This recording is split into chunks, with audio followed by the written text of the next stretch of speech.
Hey everybody, this is Dustin, your RV specialist.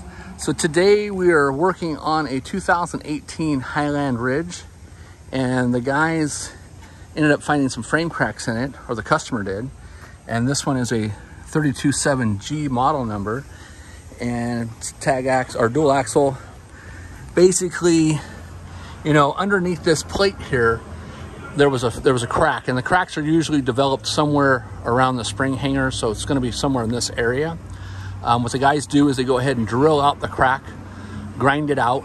They usually take down the underbelly if it's in the way and get up in there to make sure there's nothing behind it that can get damaged. You know, tank, wiring, hoses, whatnot. And so when they grind it all out, they fill it with weld, they grind that down. Then this plate is sold by Lippert. So this plate is a reinforcement plate, and it's got pre-cut eyes in it.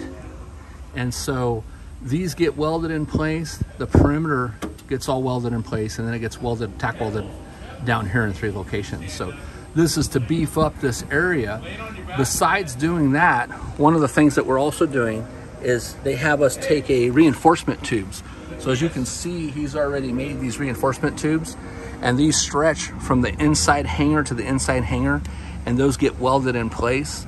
And so he's going to be installing that here as well shortly.